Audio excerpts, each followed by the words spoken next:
Go for it. So, welcome to the Python TDD and Koans tutorial. I'm here to introduce to you Greg Malcolm, who will be your speaker. And in case you're wondering, Greg Malcolm's accent actually is pretty Okay. so it's not fake. So, here you go, Greg. Good luck. I've been working on it all week. Yeah. Okay, welcome to Python Koans. For any of you not familiar with Python Koans, it's basically a tutorial for learning the whole of Python 2 or Python 3. There's two variations. It's pretty much actually my only involvement I've had with Python. I tend to do Ruby and Rails by day, but I kind of learnt Ruby by doing the Ruby Koans, so I thought it'd be fun to try convert them over to Python. And the way they work is, things a little bit different about this kind of workshop is the whole thing is a test suite where it tests the entirety of Python, only every single test pretty much is broken. So this whole workshop has a kind of TDD bent to it, so I probably ought to explain what TDD is to start off with. So TDD is a process for developing software in small iterations. Concept is you basically mix design, implementation, and a little bit of testing all in each cycle, and makes everything makes big problems break down into nice small problems. So the process is described as red-green refactor. So for red, you write a failing unit test that describes what you want to do. Now, initially it won't work because you won't have written the code for it. So green makes it pass. And then, now if you were to iterate between red and green, you'd end up with a lot of code that was pretty ugly. So in between that, you need to clean it up, refactor it, make it sane. So a quick demonstration of that. So supposing, for example, who's seen Monty Python Holy Grail? Who hasn't seen it? Afraid you guys might find this a little confusing, but try and bear with me. So supposing I'm writing an application that's creating a game, text adventure, based on Monty Python's Holy Grail, and I'm in the process of implementing the Sir Lancelot character. So the next assigned decision might be, so Lancelot needs a favorite color. So I'll start by writing a little test using unit test. Unit test is built into Python, so it's great for the example. So you can tell it starts off with test underscore, which is kind of something that unit tests tend to prefer you start with. And I've got this Lancelot object, and I'm asserting that if you run the method favorite color, the result will be blue. So that will be my failing test. And it will fail horribly because I have not written a favorite color method. So I've run the test suite, and we've got this horrible, scary error down here. So next step. Make it pass. So the question you always ask yourself is, it's all about small iterations. What's the simplest possible thing I could do to make this test pass? And I guess it's write a function that returns blue. Doesn't get any simpler than that. So I now have a favorite color that returns blue. Now admittedly, that might be a bit simplistic for some things, starting with a constant like that, but as you write more tests, you can flush out more design aspects. So run that. Yay! Got a green. Got little moments of happiness on each iteration there. And finally clean it up. So I've actually got two characters that have pretty much the same kind of code. Lancelot and Robin. So Robin's favorite color, of course, is blue. No yellow. Which really only makes sense if you've seen the film. So I might decide to refactor that so they're using the same class. So I'll get rid of Lancelot class, get rid of the Robin class, and refactor it until I have this Knight class.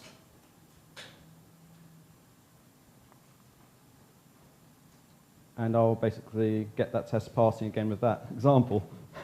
So that's kind of rushed through example, but so today we're not so much going to be doing TDD as the complete reverse, because Python Koans is a suite of broken tests. So we're going to take this concept of red-green refactor and turn it upside down a little. So on red, instead of writing a failing test, we're going to see a failing test. Green, we're still going to make it pass. On the purple, the refactor, we're going to reflect on what we've learnt. So I'll give a little demonstration of how you get set up for that. Has anyone here got Windows? No one? Nobody with Windows? Well, apart from Max at the back there. But okay, I guess I'll demonstrate this in on the Mac then. So first off, you need to grab the project. It's on GitHub. If you have any of those cheat sheets lying around, it will tell you the URL. But you basically need to you can go on GitHub, search for Greg Malcolm / Python Koans. There's a few faults that are out there, so make sure you have the Greg Malcolm version, otherwise you might end up with someone's answers instead. If you have Git, you can do a Git clone of it. You might want to do your own fork if you want to push up your own answers to your own branch, but otherwise you might want to just take the Git read-only version so it doesn't actually ask you for a password or anything. If you don't use Git, that's not a problem.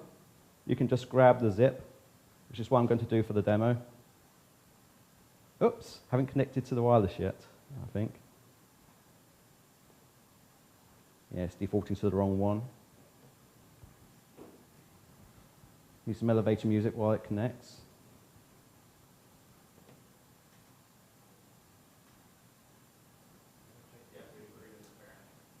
Say again? The agree button. Oh, you mean I have to read this? Yeah, I watch South Park, so I should know that I need to read these agreements, but... Well... Horrible things can happen if you don't read it. Horrible. Okay, now it's downloading. I can see it down here.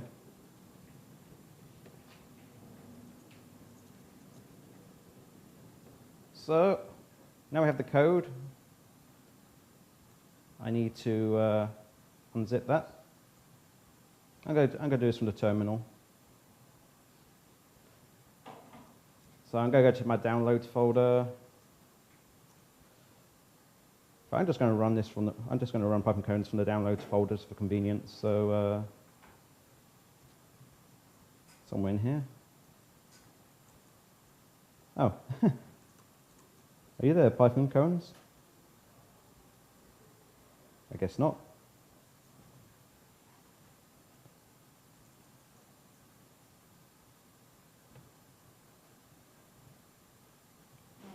I don't know where it downloaded to.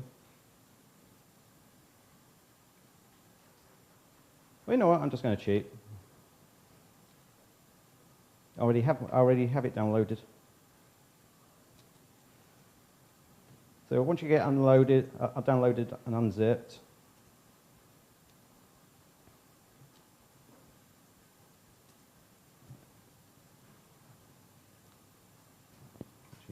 just going to make sure that's reset.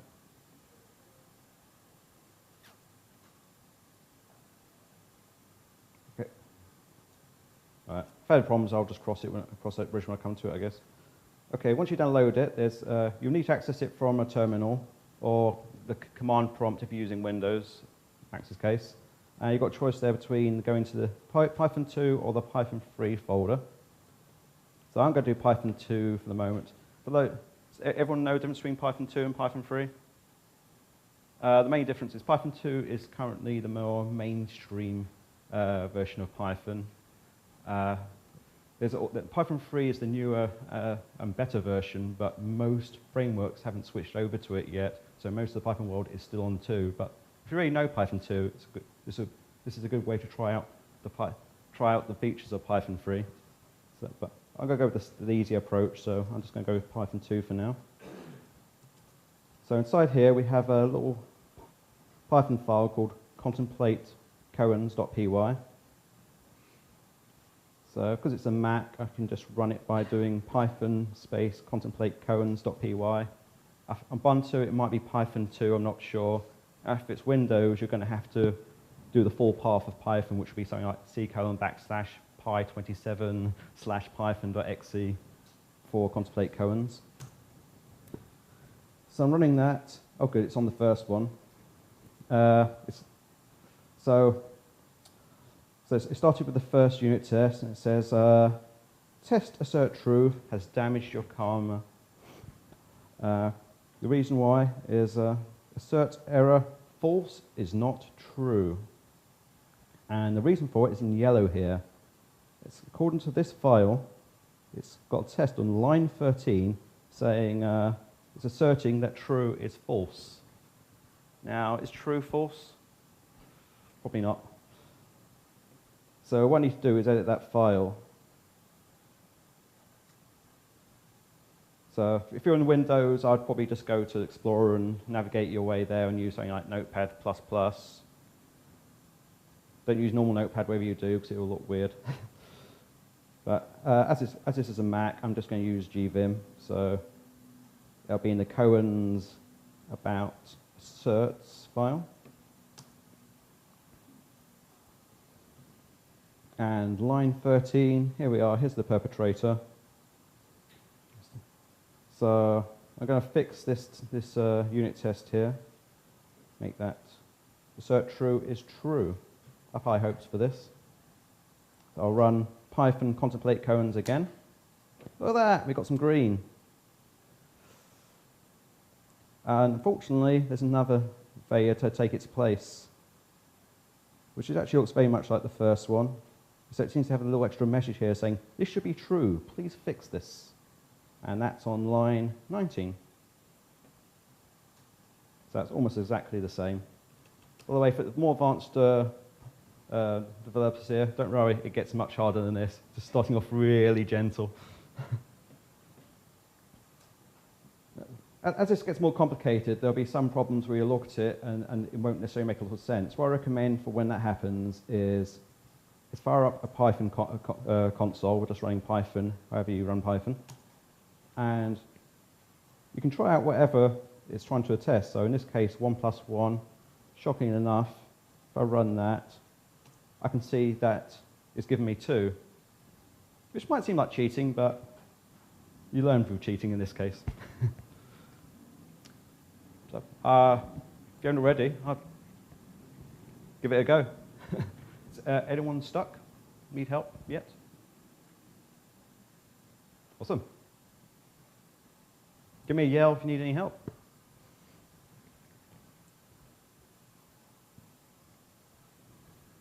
Ah.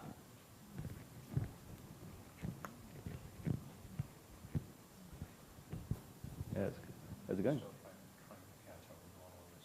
Oh, yeah. Mm-hmm.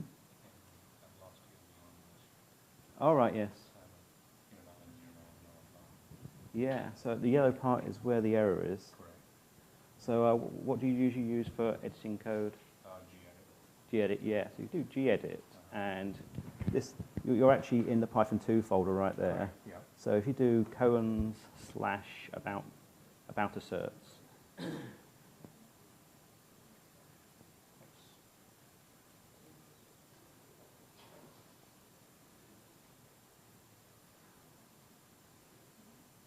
Yeah, so if you edit that, and it's saying that error is on line 13. Got it. Okay. Mm-hmm. Each time around it will tell you where the new error is. 13, yeah. So you just change that. Correct.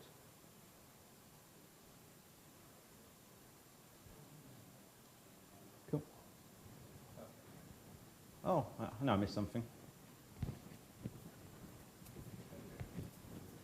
You're welcome. Yeah, I probably should have showed the one more test there, because when you get to the next one, which is the third test in,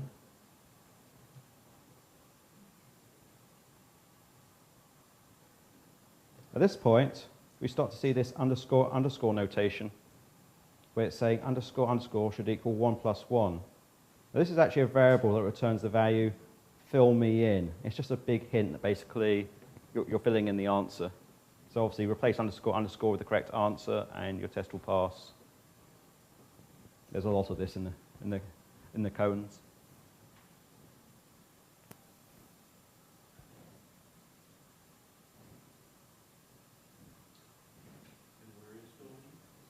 Fill me in. In the code. For example, I think the third test, you're seeing underscore, or do you mean where's it defined? It's hidden in the Koans folder files. I think it's, yeah, normally people wouldn't care, but it's hidden in, I think, source under a class called Koans.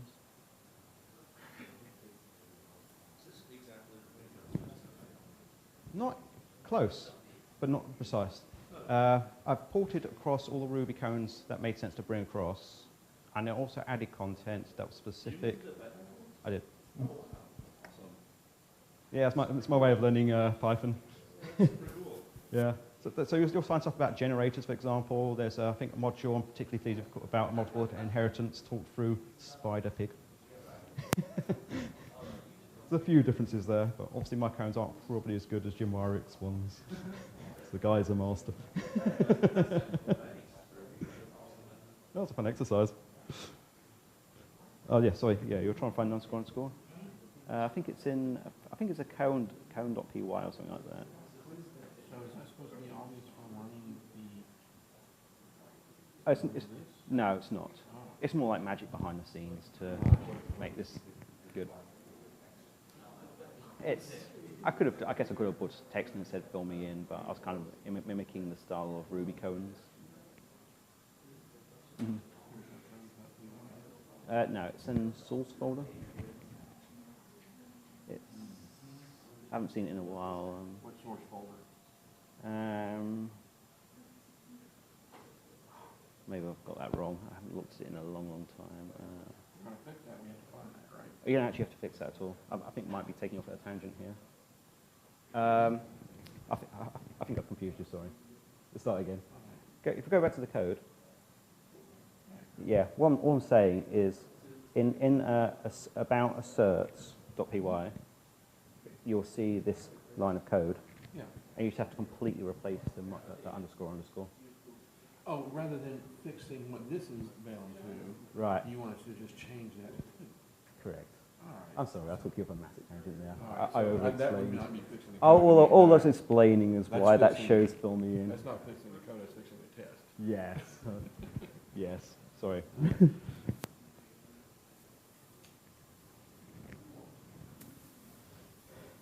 Yeah, sorry, in case I didn't make that really clear. When you come across underscore underscore, I'm not saying you have to find out where it's defined. I'm just saying completely replace it. Delete, in the first case, delete it and turn it into 2. That's what I mean.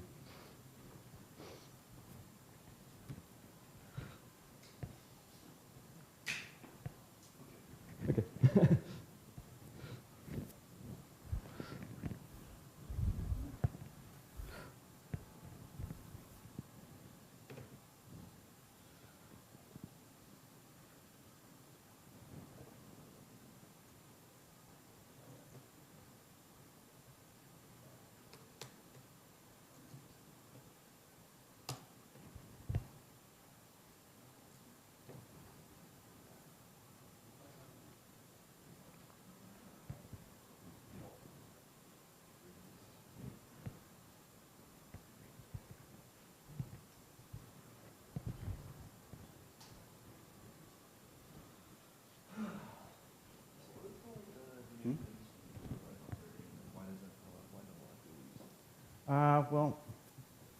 Basically, I think some of the bigger frameworks like Django, basically, the thing about Python 3 is it's not backwards compatible entirely.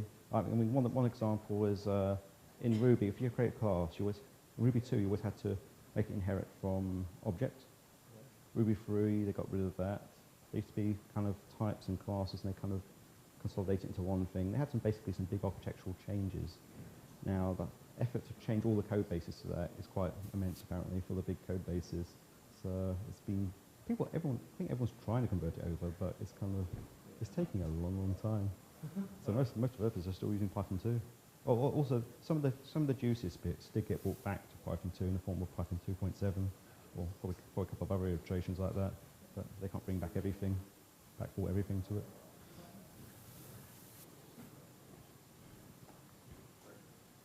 Mm-hmm.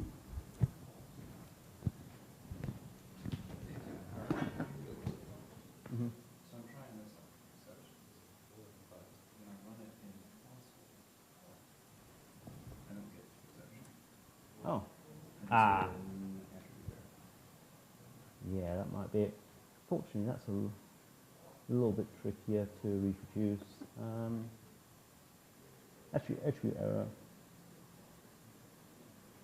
Oh, right, yes. So that, well, it's basic. Did I need to import something to bring in node? Could you make the text a little bit bigger for me? Maybe. I'm struggling to read that.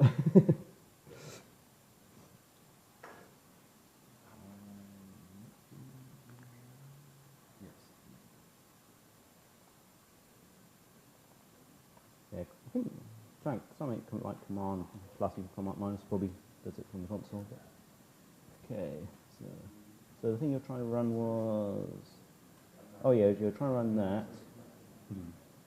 So basically, so you're looking at X and your attribute error, right? So basically, see, it gave you an attribute error. Right. I thought I Oh, was string. Oh, right. Yeah, what you got? I think what you got there. I think you got a scoping issue because by the time you try to look at X, you've lost scope. Okay. Which is kind of why it's got print X in the middle of that. Well, I put the print X in. The Right. block itself has. Yeah. So I think you'd probably have to, if you wanted to actually see that, if you wanted to see that outside of the try except, you'd have to actually store it in the value before you start to try except. To store, well, but I don't have anything to put in it before I try it. Mm-hmm. Well, at this point here, I mean, so at this point here, EX is your exception, right? Mm-hmm. When it comes out of the exception, like in your Python console, it's disappeared out of scope. Okay. So if you were to say, create a variable up here called, I don't know, E2 or something like that, and store E2 here, I think when you come out of it, you still have E2. Okay, so if I do, and that's just a string, or Yeah, it doesn't really matter.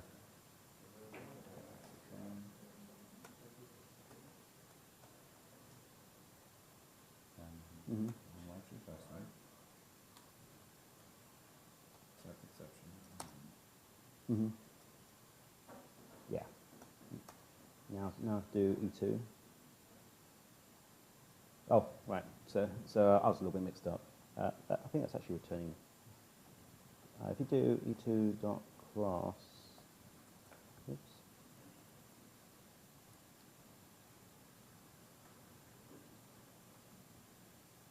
Oops, I did that wrong. Yeah, excuse me, I'll take a moment to remember these things. I tend to look at this about once a year. Oh, there's an attribute error. So I've got. Okay, so these underscores here aren't ones we're replacing. No. That's actually No, that's class and name. what that is that's basically telling you the class of EX, and it's telling you the name of it. So what you're basically getting back is a string. Is it a string or is it an attribute? It's attribute error, but in string form. String capitalized? I guess I'll find out. Well, I mean by that it's literally a string containing the word. So like, if you're in here, right, and you type, I'll put it a better way. If you're in the console and you type attribute error in capital A, underscore underscore class underscore underscore. I see. And if you do it again to dot name,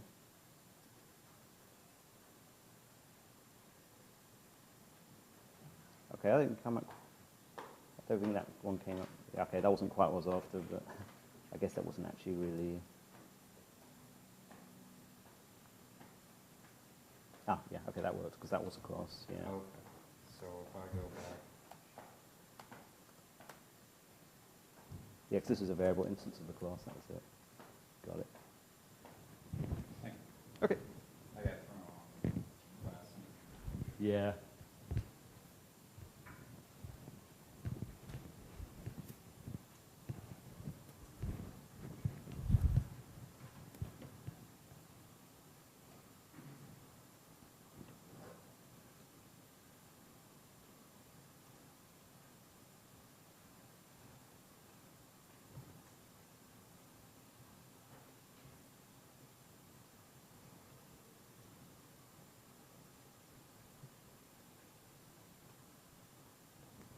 Okay.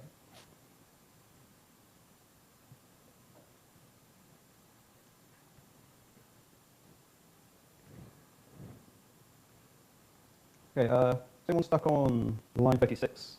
This one's a bit of a gotcha for them. So this is probably something clear to look at. But what's happening here is it's catching an exception, and it's running this class, this underscore underscore class underscore underscore method, and turn running underscore underscore name underscore underscore nat. This is just basically a conversion process. Basically, Python has some standard internal attributes in it to get surrounded by these double underscores. That's completely different to the other double underscore you saw earlier, unfortunately. So that can be confusing. But to demonstrate what's going on there, if we take, for example, a simple string, which I'm showing from the Python console, it has a number of attributes in it. I believe it's dir. Is that right? Yeah, you can see in there if I run dir on it. You can see class there. So if I call the method called the attribute called class, it's going to tell me it's of type string.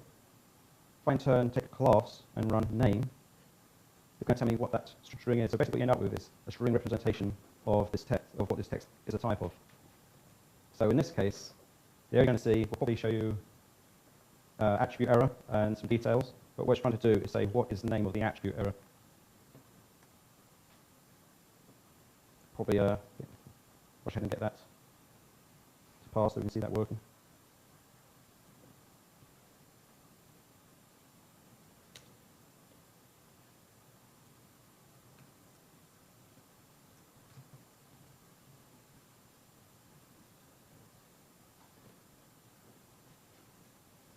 I'm just making it jump straight to that particular colon.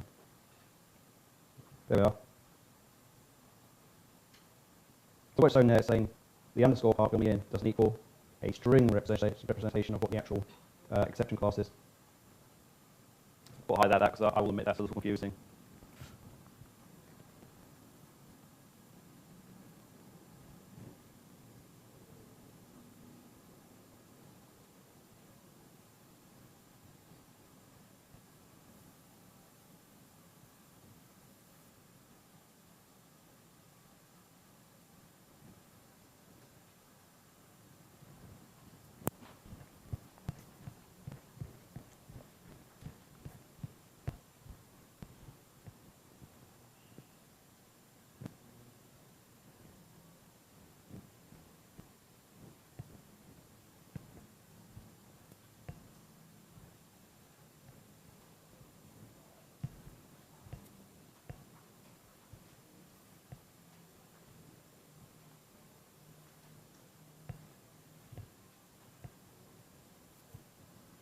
Any further than there?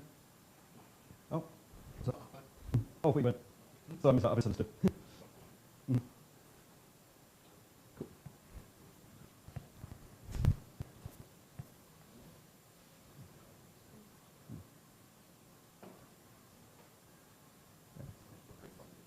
Yeah, cool. Oh, yeah. Yeah. Oh, nice.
Hmm?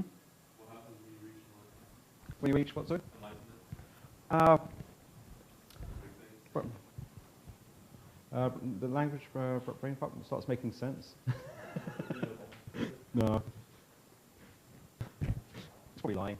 Yeah, I got to the enlightenment stage and I'm not glowing or anything. It's disappointing.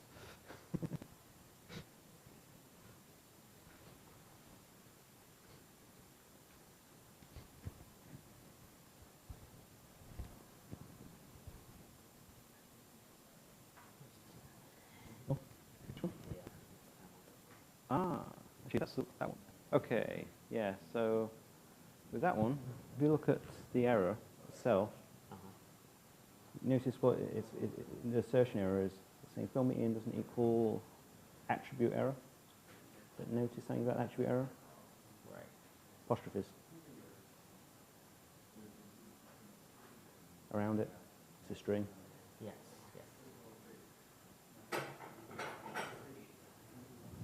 Okay, so you're saying. Yeah, so what's that's doing is it's taking an exception object. It's asking what its class is, which is attribute error, and then asking what that is in text form.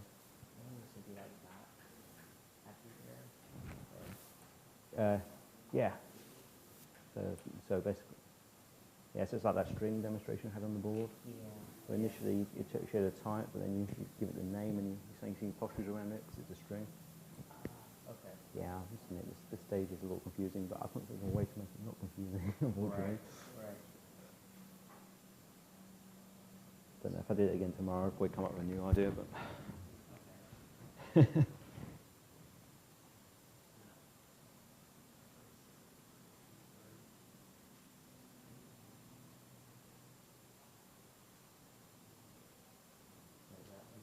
No. No, you don't actually replace underscores there. You just replace the one on the left. You only replace the yeah, you only replace the one you just replaced. Yeah, that's enough. Basically, underscore name underscore is actually a method. Is actually an attribute that all classes have.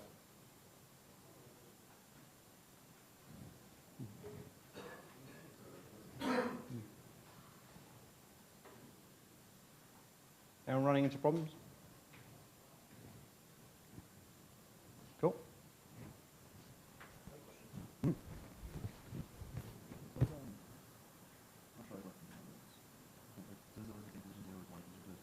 And so it's saying, oh, okay, so it's saying the string is equal to 1, 2, 3, 4. Okay. Yes.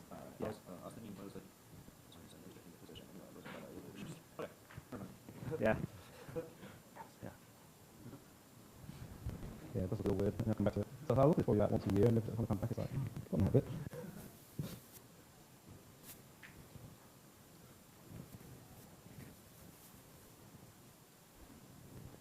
Oh, so dark.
So in this case, what's happening is there's some arguments being fed in. Actually, the easiest way to see what that is if you actually look at the console. If you look at the console itself, where you ran the test, it's actually going to show you.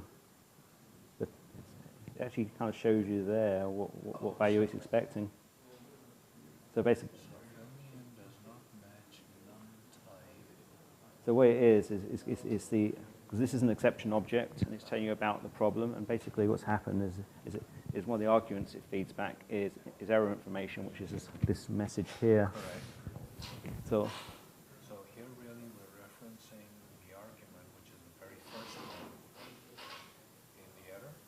yeah, that's right. So what it's saying, Which is x args 0. yeah. So what it's saying is he just wants to know what you usually get, and it should be, well, basically the whole thing is this whole does not match none-type object with no attribute, some method, blah blah blah. Uh-huh. But because you don't actually have to say all of that, because Yes. this one's an assert matches, Yeah. which means you could just give it a section. It's basically a regular expression. So you could just give it a section that clarifies it. Like you could say does not. Does not match or something like that? Yeah, because they say does not match none type or something like that. Something that seems relevant, and you don't have to actually give it the whole text. As long as you give it the gist. So I think that's something like that, is it? Yeah, you probably have to surround it in single Some- quotes. something, yeah. So And you may have to. something like this. Yeah, so you probably have to escape that quote there. So I'll probably put backslash in front of that quote. Yeah, like that. I think that'll work. Okay. Not quite. Maybe or a dot, I guess. Yeah. So what if I were to truncate and just use does not match over there? Yeah, that'll work. Should, right? Yeah. So some fragment. But nothing would have worked. That probably should have worked. It's just if you do 3 equals to the front and 3 equals to the back, it's a little bit more liberal about what you put inside. It's probably the easiest way to do what we just did. But that would pass the test. I mean, you're just conveying that you understood what the exercise was. Mhm. No, that You didn't like that over? That's odd. Maybe it's been a while since I did this. Maybe I'm So just. maybe, as you said, Well, actually, that should be good because that should have been good, I think. But and you're saying I should escape that one. no, not if you do triple equals. No? Because that will allow you to just have what you like inside. But Okay. does not match. Oh, is that different? Or is it confusing it with? Does not match. Does not match. Oh, okay, maybe I'm wrong. I think maybe it needs the whole thing. Just take all of that. Yeah.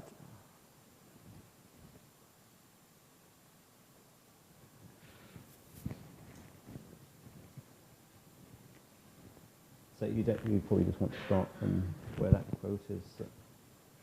Oh, okay. I've just realised what I did wrong. Okay. I had a moment of clarity. Okay. If you want to take that back, should we revert that back to when it was 2 underscores?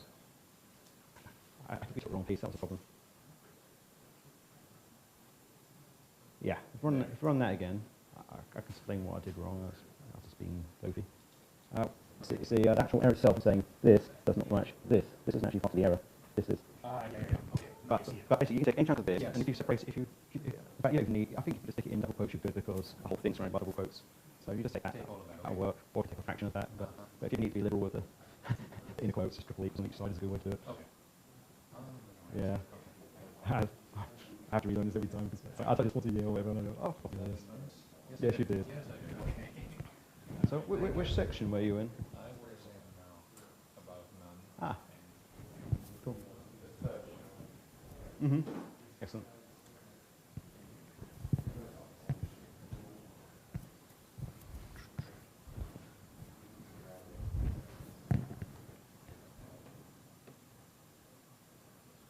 About none.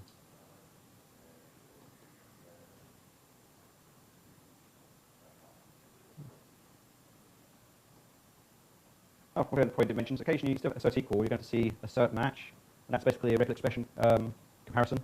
So in this case, in about 9, you've already encountered this, but it was asking for what error information was getting passed with the exception.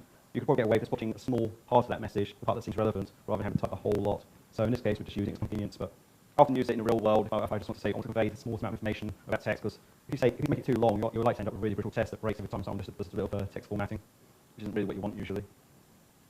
Also, what you might want to be aware, I think everyone's on break at the moment, so if you wanted to take a break, now's a great moment, although of course you can actually take a break whenever you like.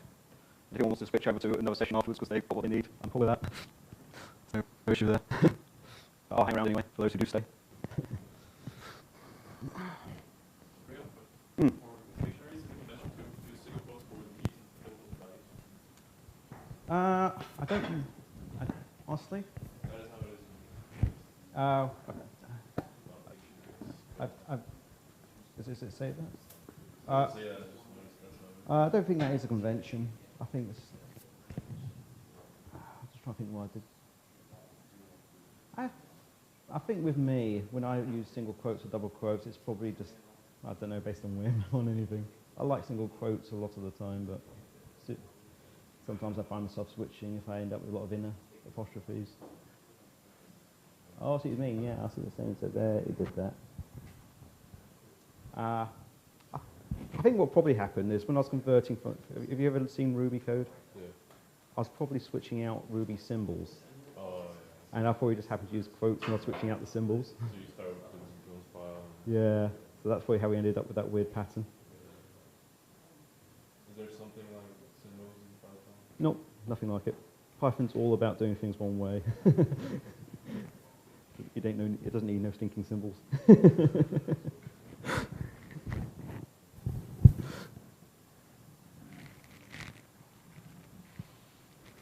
Also, sorry about that.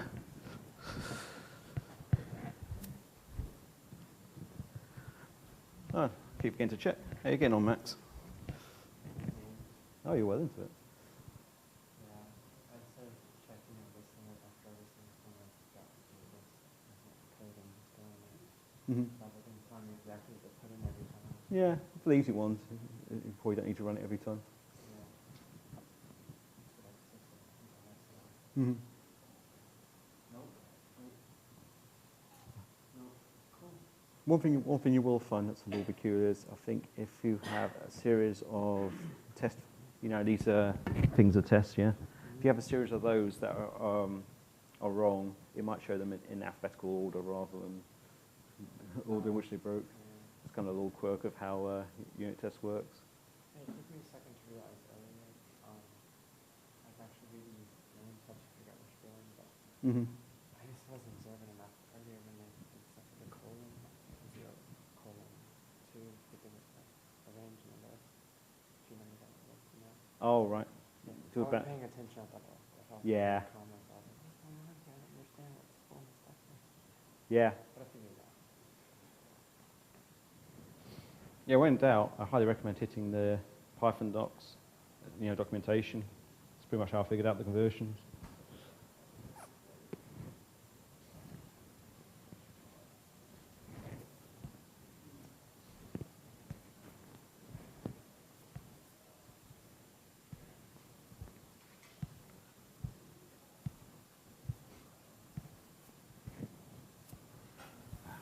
I'll be right back in a second. I am going to grab a coffee, if there is any.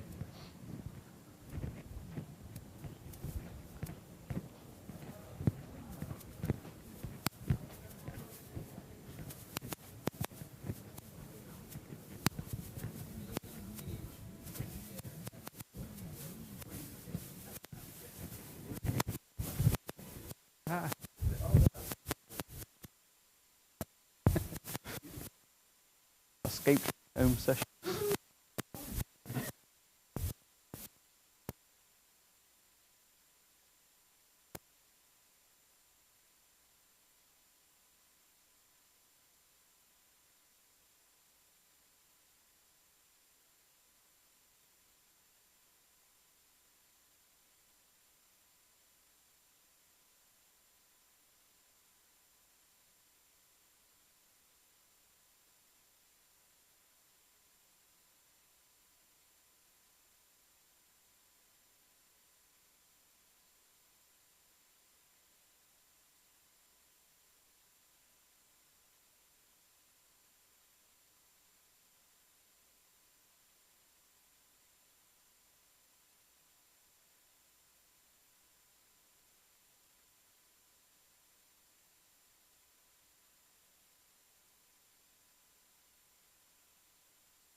kicked out in a minute.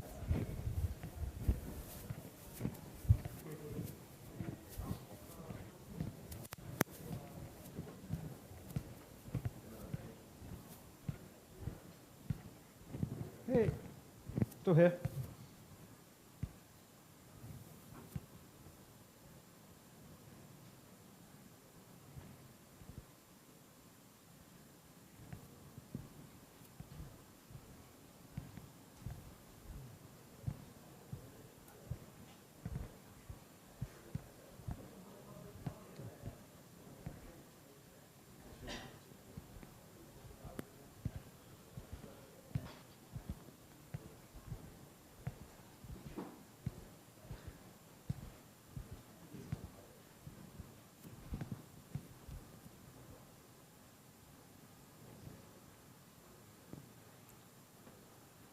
So anyone finish yet?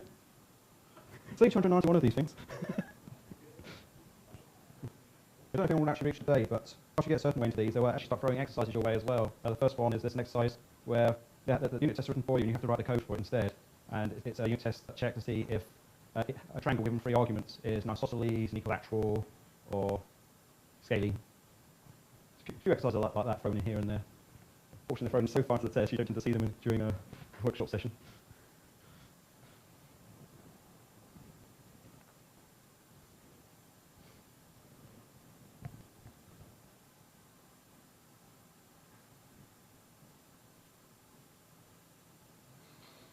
If you just encounter anything that you think can be improved, I'm always happy to take all requests or suggestions and issues.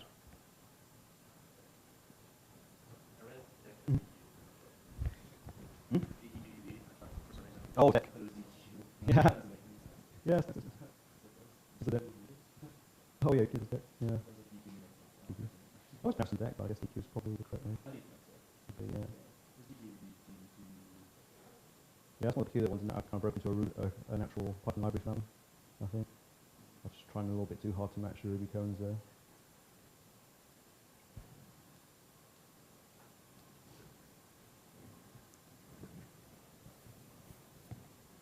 But exercise about stacks isn't complete with an exercise about queues.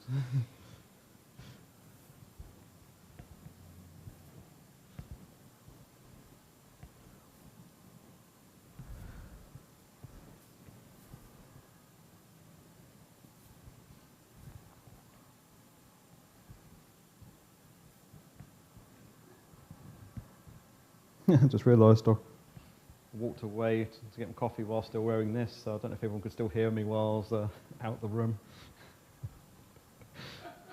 Good job I didn't go to the restroom.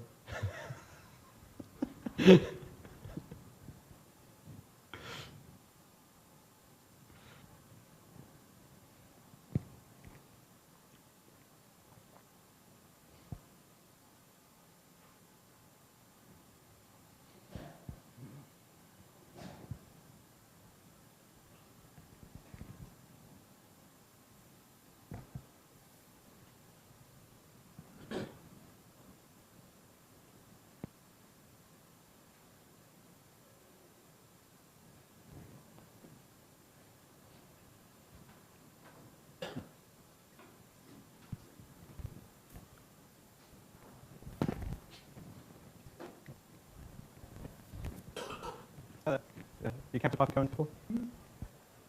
Basically, what it is, it's a project on GitHub that can be downloaded, and it's a suite of fed-in tests that each making pass for basically a quick understanding of Python. There's a Python 2 version and a Python 3 version. They start really ridiculously simple, apart from a couple of anomalies, and they kind of get a lot more advanced to get into them. Yeah, so you can download or check it out with Git or Mercurial. Yeah, I've done the Python challenge, so Do you have any help setting up? Already?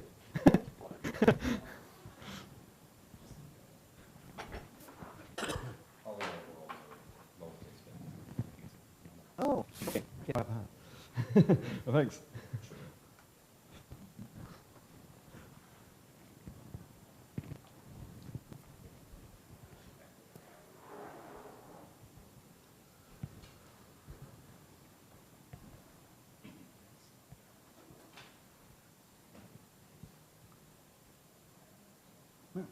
So like you're making progress now? Yeah, I think so. But I don't know if very sourced out of this and conservative bias and so I learned a little bit extra on model and migrate which Yeah. Every time I come back to this particular exercise, I go, what the hell? Every year without fail. It's like, yeah, what's that colon over there? It takes me a moment to remember. I think I figured out this. I think Mhm. this doesn't exist, so you gotta stop it at the end. Mhm. You know, I'm confused between set languages that have a zero index and others that Mm. begin with a one and Languages that do arrays compared to slices, and correct. which is basically I think what's going on here. It's like, it always gets a little bit different when the slices are involved.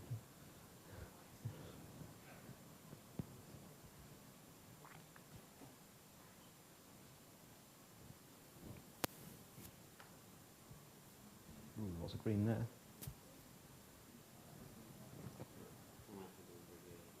Hmm?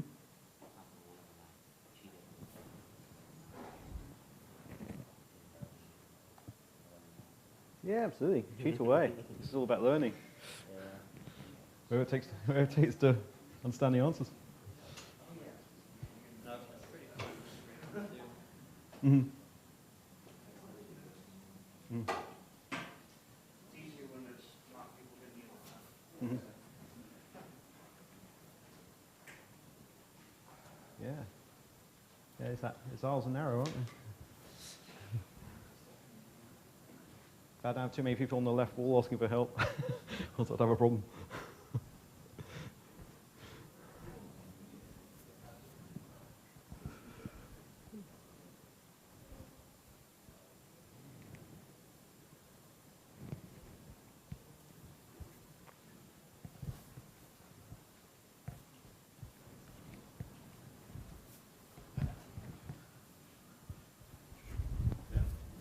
No judgment in here, just a comment.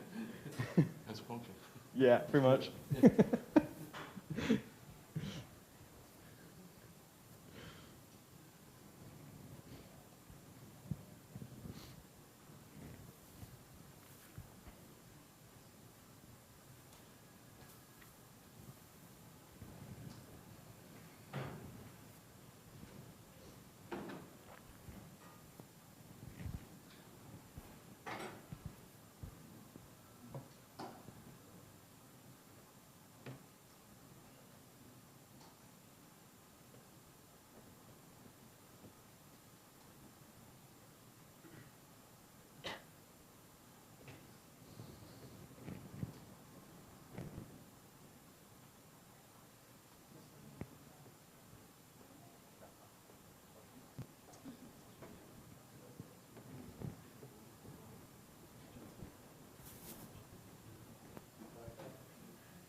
Hmm? Oh, cool. Have a look at these. Wow. Well, expected you to get progress during the actual session, but that's cool.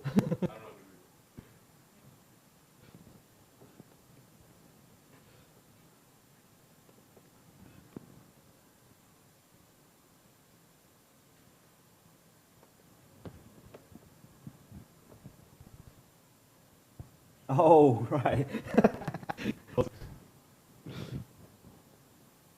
Yeah. Or actually, pushing the buttons actually doing the work, but it might get confusing. But I'll push it later. It's GitHub these days, but I mirror it. It doesn't actually matter if you push it either. Yeah, it's actually easy to mirror between GitHub and Bitbucket. I just basically make sure I have the .git folder and the .hg folder in the same folder. So you push the one, you know, you change code, it just doses up the files on both sides. So just do a hg push, git push, mirrored. Yeah, actually, we'll post on that. I had one person ask me about that once. Yeah, they have that now. I think yeah, you have to choose if your repo is Git or Mercurial.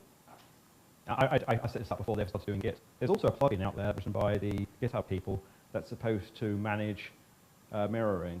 But when I tried it a long time ago, I was having problems with all libraries not playing nicely together. So I found the approach just copying the approach I used was just simple and worked.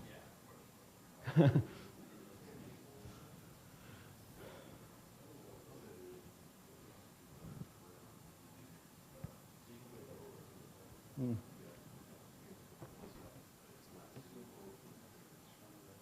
Yeah, I'll probably do that now, actually.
Yeah. One bad thing about having a Python 2 and Python 3 version is every time I accept a pull request, you have to alter the Python 3 version.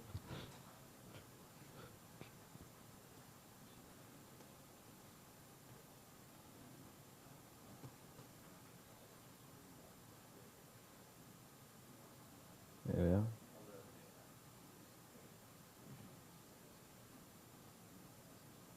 Oh well.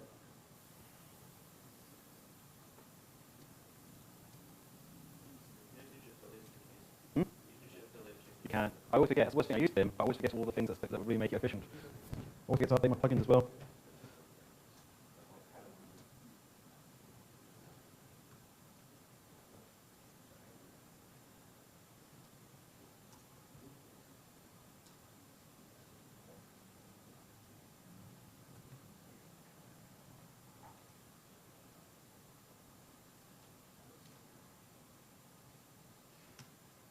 There you go. I just accepted the Git pull request, and now my HG status is showing a difference. That's easy to push up.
So I thought to check up on you. How are you getting on? Oh, I got started. Yeah, so it started. Cool. So it just automatically goes to the next one. That's right, yes. Okay. So basically the idea is it starts with one, it'll just show all the features of Python, Okay. pretty much. Hmm? This one, you said it will fix, it's something like keys. Mm-hmm. And also you do one keys on value, so you use that one was to the value. Yes, because you said true, you don't really know if that's a key or a value. Mm. Yes. I mean, they set this on. Mm. So you did like one in big old fish, keys, Yeah. or two in big old values and stuff. Right. Yeah. I don't know. I guess it's, yeah, because it's doing, I just remember how it, yeah, because you're doing anything there, it doesn't need the keys. You could do that, I guess it's just probably just more of a sane usage, I think. But, yeah, with a bit of both. I don't know if you have any suggestions and we'll push them up. I could always throw it in. Honestly, half the time I get suggestions which are just like, you know, just matter of opinion. I go, yeah, cool. More people involved in the project.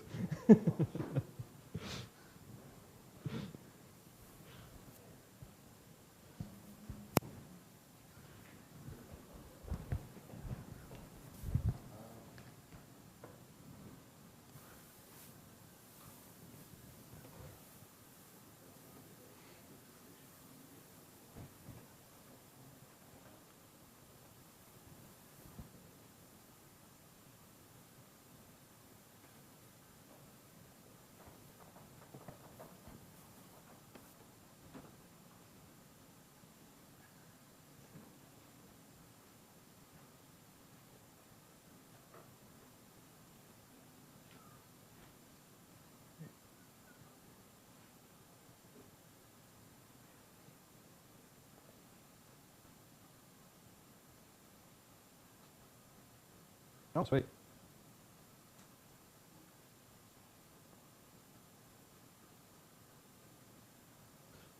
Yeah, I'd have to some Python 2 and Python 3 flavor. Nice.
Happy screen full of green now, Isaac? Yeah, look at that green. You think you've done the cones before?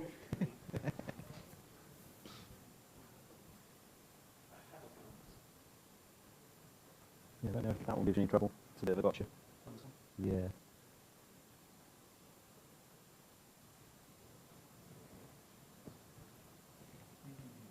Yeah, it's one of those ones where it's confusing, but I had a choice between confusing when I put that one together.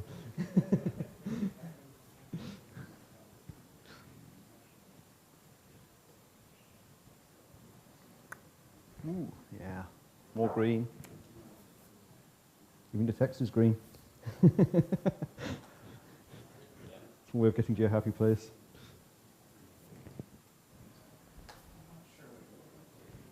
Oh, yeah.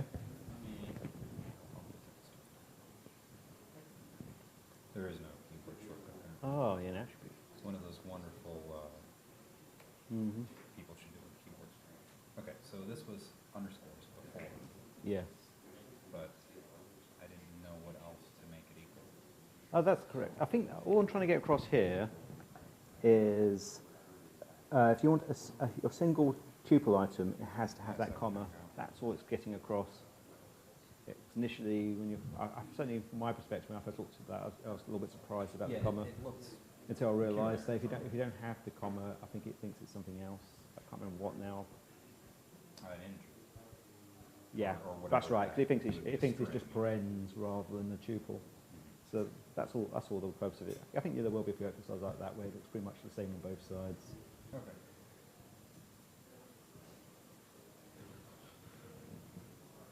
And I guess this one here. Yeah. Guess it comes down to I couldn't think of a smarter way to write that test. Yep, okay. Yeah, cool.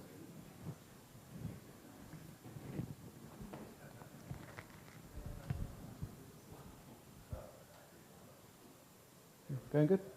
Sweet.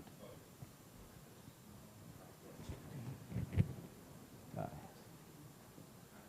Lots of green. Lovely. Oh, yeah.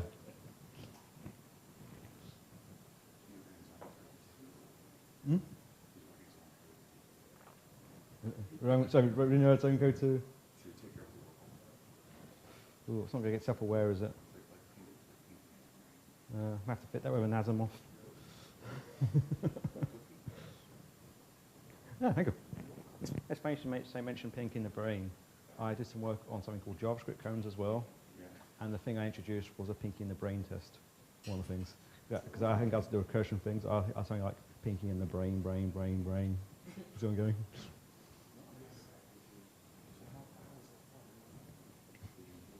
Hmm? Non-existent. Non-existent. Mm. I live in Grove City. It'd be too expensive. It's like they wouldn't let me back in the country probably with the London Olympics going. Where do you live? Grove City, south of the city. Yeah. Yeah, I've been living here about getting on for 9 years. But there's two types of people in this world. There's people whose accents change according to where they are at any given time, and there's the people whose accents never change. I'm one of those.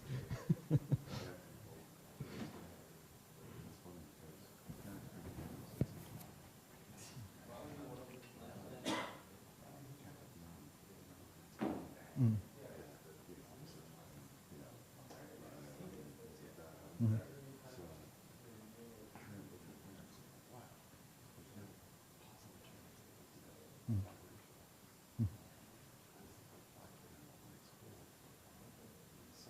Mm.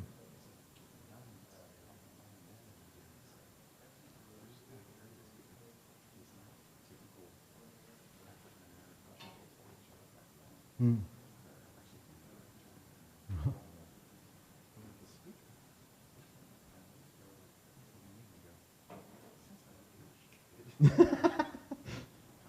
So what?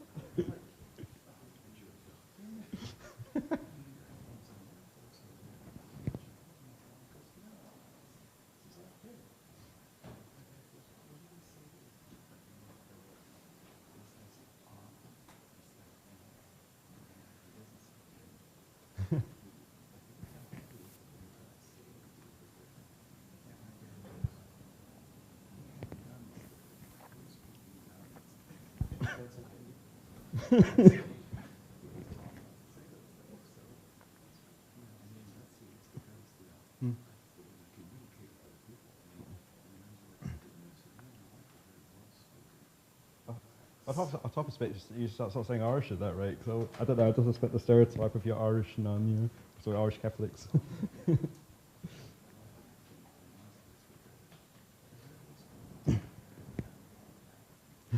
Ouch.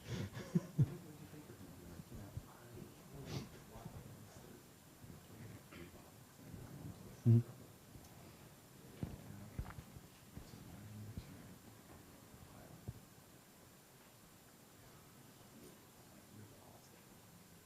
Ah. Yeah, I like Texas. Hmm? No, I've not been to Boston, to Austin. I've been to San Antonio. Yeah, went out there to visit a friend. It was just like, wow, it's peaceful. Mhm. Yeah, that's a weird thing. I mean, yeah, to me, it just feels like massive, massive area of suburb, but it's not suburbs. It's not kind of like, you know. Mm.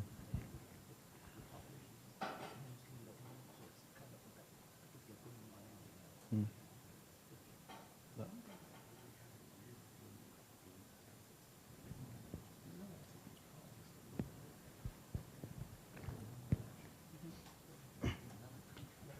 Mm.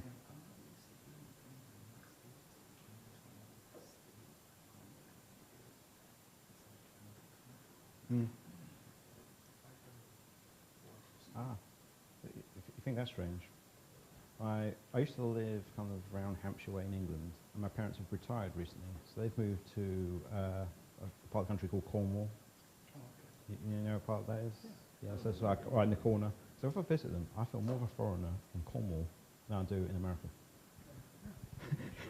It's very, it's not typical. It's because it's yes, it's got its own strong accent. It's very rural, so people don't move around so much. And it feels more like, I don't know, it feels more Ireland than England, really. For a bunch of Irish who couldn't swim. They've got their own flag. There's actually their own language. I think government websites have to support Chariot and Gaelic or something as well as, it's just, it's a different world.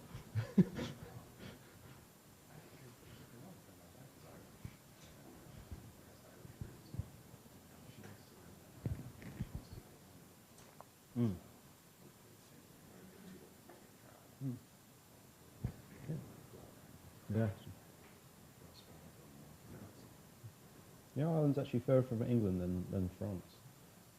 Weird, but true. Yeah, I never think of that as a kid. I never thought that as a kid because, you know, it just felt like this, you always see it on the map as its own section away from Europe, but it's like, France is just so close. Yeah.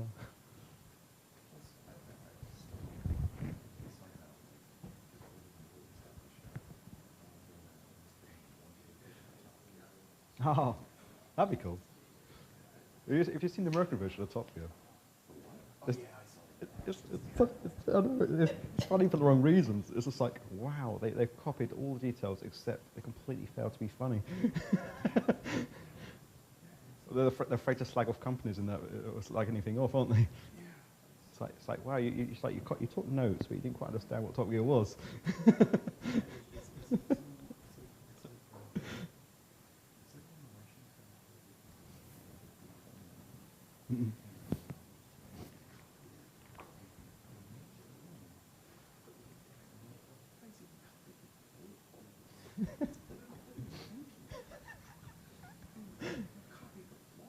That's exactly it. 'Cause, I mean, the appearance of Top Gear is almost identical. It just lacks the personality.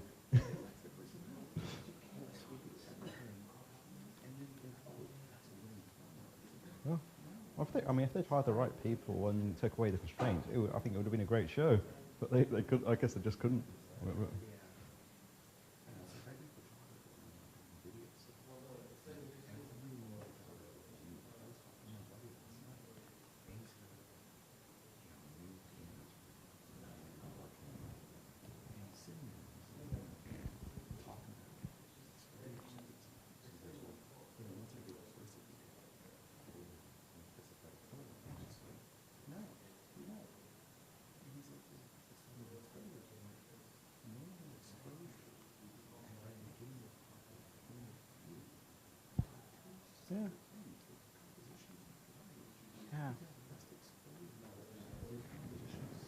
I don't say like that. It's shockingly. I think a couple of years ago I took up drums. I had this electronic set, and the weird thing is I found is buying really expensive triggers didn't actually make me a good drummer.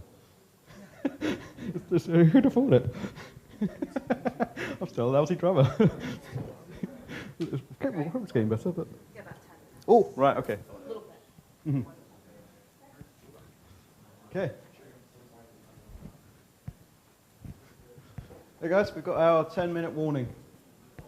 Although there's no to stop you guys going. If any of you want to do more, there's no to stop you going off and doing some Koans elsewhere. You're welcome to throw questions at me on Twitter or in person or whatever, or email me after the event, or get each other to help. Also, if you really want a quiet room, I think the other tutorial room is going to be completely vacant after this. After we go and check out Kenneth's talk, I'm curious.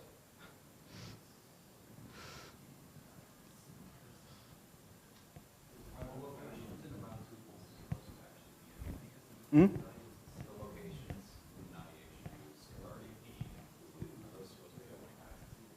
One more time. The latitude and longitudes for the location. Oh, longitude and latitude, right? Yeah, I need visuals. They don't seem to be anywhere. Like, Oh. You want to know that? You want to know the significance of it? Yeah. Do you ever watch Lost? No, I don't. So. It's a Lost reference. Okay, Basically, the numbers, there's yeah. an anonymous number which is a lottery ticket that's supposed to be extremely unlucky. And one thing that occurred to me at one point is you could turn them to GPS coordinates, and I noticed it says some middle. I was interested to notice it did actually land on a landmass. I mean, when you think about it, that's not actually entirely probable, is it? Because most of the world is water. Yeah, just me being a geek. Okay. I just don't know. No, yeah. Yeah, that would have worked as well. Put it on the White House.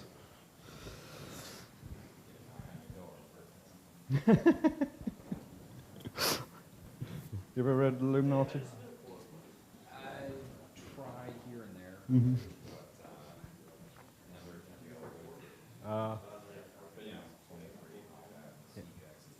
Yeah.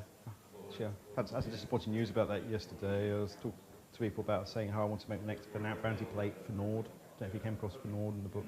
Apparently it's taken. Pity.